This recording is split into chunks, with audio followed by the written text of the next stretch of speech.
كل سنة وانتم طيبين بمناسبة رمضان، ورمضان يعني حلويات كتير وحاجات حلوة قوي. ومن أحلى الحاجات اللي بنحب نعملها هي البسبوسة. بس للأسف البسبوسة مش بتنجح معانا كلنا، وأنا واحدة منكم برضو. قعدت سنين كتير قوي عقبال ما عرفت أعمل البسبوسة، والحمد لله بقت تطلع مني حلوة قوي زي المحلات بالظبط. هوريكم النهاردة طريقة بسبوسة سهلة بسيطة، مقاديرها حلوة قوي، وازاي تطلع معاكم أحلى كمان من بتاعة المحلات. فيها القطمه الجميله بتاعه البسبوسه اللي بنجيبها من بره كده، مع انها مرمله ودايبه. تعالى اقول لك هنعمل كل ده ازاي بخطوات سهله وبسيطه. ولو اول مره تشوفيني، انا سميره وده مطبخي، ما تنسيش تتابعيني. وتعالي نسمي بالله ونشوف هنعمل ايه. في حله بقى او اي حاجه تعرفي ترفعيها على النار، عشان احنا عايزين نسخن المكونات بتاعتنا. هحط كوبايه ونص من السكر. عندك كوبايه معياريه زي دي تمام، ما عندكيش في مج الشاي العادي بتاعنا. وهحط كوبايه ونص من الحليب اللبن يعني. وهحط كوبايه ونص من السمنه. هنا انا موحده لك المقادير كلها كوبايه ونص، بس انا هعمل كيلو. لو انت هتعملي نص هتقسمي المقادير دي كلها. يبقى حطيت كوبايه ونص سكر، وكوبايه ونص سمنه، وكوبايه ونص من اللبن. هحط كل المقادير دي كده على بعضها، وهبتدي اقلبهم مع بعض. بس انا حابه ارفعهم على النار عشان يدوبوا. وهحط معلقتين من عسل الجلوكوز، وعسل الجلوكوز اللي هيديك القطمه الحلوه اللي قلت لك عليها في اول الفيديو في البسبوسه.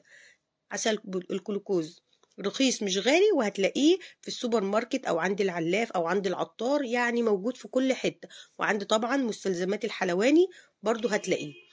هرفع الكلام ده كله على النار بقى لحد ما يدوب، بس ما يسخنش، انا مش عايزاه يسخن، يدفى بس كده. والسمنه بتاعتي تدوب، والسكر كمان يدوب، ما يبقاش فيه حبيبات. هجيب السميد بتاعي بقى، ده سميد سايب معلهوش اي حاجه خالص. تجيبيه من السوبر ماركت او من العلاف او من العطار براحتك، لكن سميد سايب مش الاكياس الجاهزه. خدي بالك من المعلومه دي كويس. هنا بقى هحط معلقتين من جوز الهند. كنت مش هعملها بجوز هند، بس قلت ايه، احنا في رمضان بقى والبيوت كلها فيها جوز هند، فنحط معلقتين من جوز الهند. واقلبي الكلام ده كله مع بعضه لحد السميد ما يتشرب كده الحليب والسمنه، ويبقى زي الرمله كده، يعني ما تبقاش معجنه. انا مش عايزه اعجن فيها كتير عشان البسبوسه بتاعتك ما تنشفش. بصوا انا بقلب تقليب خفيف خالص اهوت، وما استخدمتش ايدي خالص. هنروح بقى للصينيه بتاعتنا. زي ما قلت لكم انا عامله كيلو، فدي صينيه كبيره. هبطنها كويس جدا بالسمنه، معلقه سمنه حلوه كده ما تكونش سايحه، عشان اعرف ادهن الصينيه كلها كويس. في ناس بتدهنها طحينه، مفيش مشكله خالص، لو انت حابه تدهنيها طحينه دهنيها، لكن انا ببطنها بالسمنه زي ما انت شايفه كده، وبدهنها كويس قوي. هجيب بقى البسبوسه بتاعتي، وزي ما انتم شايفين اهو، البسبوسه مش سايبه كده، لا مرمله، يعني زي الرمله كده. دي بقى عشان ايه، انا قلت لكم في اول الفيديو، لو انتوا عايزين وشها مقرمش تعملوا ايه. اول حاجه هخليها زي ما انتوا شايفين كده، مش طريه، ناشفه شويه زي الرمله. تاني حاجه، وانا بفردها كده في الصينيه، ببل ايدي ميه وامشي ايدي على الصينيه لو انا عايزاها طريه. طب انا مش عايزاها طريه، لا ما بلش ايدي ميه. زي ما انتوا شايفين كده انا مش بله ايدي ميه ولا حاجه خالص. في الوقت ده بكون مسخنه الفرن على درجه حراره 200 او درجه حراره متوسطه. بدخلها الفرن، اول ما الجناب بتاعتها تحمر بولع لها الشوايه، وناخد بالنا عشان وشها بيحمر بسرعه. تعالوا بقى نعمل شربات البسبوسه. وشربات البسبوسه اسهل منه مفيش.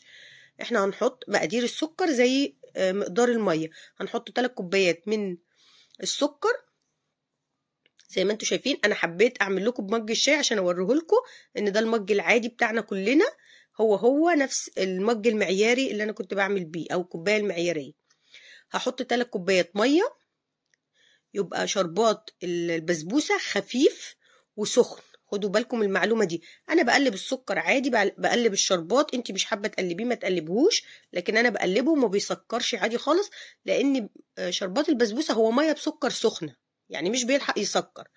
قلبته، هعمل احط له عصره ليمونه، وهرفعه على النار بعد الغليان دقيقتين. احسبيهم كده، اول ما يغلي دقيقتين وتطفي عليه. ميه سخنه، بس ميه بسكر سخنه زي ما قلت لكم. هحط بقى معلقه من السمنه حلوه كده، ودي اللي هتديك اللمعه والطعم الحلو وريحه السمنه البلدي في البسبوسه. طبعا ضروري تكون سمنه بلدي، ما عندكيش سمنه بلدي ما تحطيش. ورشه من الفانيليا، وكده الشربات بتاعنا جاهز. في الوقت ده بقى بتبقى خلاص البسبوسه استوت. يعني انا بعمل الشربات بعد ما بدخل البسبوسه الفرن. البسبوسه سخنه والشربات بتاعي سخن، يعني الاتنين سخنين. بصوا هي لسه طالعه من الفرن وهتشوفوا دلوقتي. بصوا الطشه بتاعه الشربات بتوريكم ان الاتنين سخنين عشان البسبوسه بتاعتي تبقى طريه. هتشرب كل الكميه، هي خدت بالظبط، بصوا خدت الشربات كله 3 كوبايات سكر و3 كوبايات ميه، كيلو بسبوسه. تمام.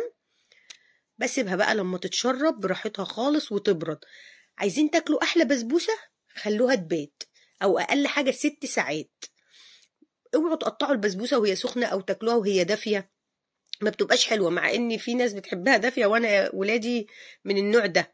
بس البسبوسه لما تسيبوها تبرد بتدي نتيجه حلوه جدا، تاني يوم بتبقى حلوه قوي. البسبوسه كده تاني يوم قعدت تقريبا 12 ساعه، انا عملتها بالليل، قطعتها تاني يوم الصبح. وكلوا بقى احلى بسبوسه، تحفه، طعمها جميل جدا، مرمله ودايبه، بس وشها مقرمش زي ما قلت لكم. لو مش حابين وش البسبوسه يبقى مقرمش، بصوا بسم الله ما شاء الله، شاربه الشربات كله زي ما قلت لكم. لو مش حابين وش البسبوسه مقرمش، بايديكم وتبلوا ايديكم ميه وتمسحوا على وش الصينيه كده، هتطلع طريه وفي منتهى الجمال.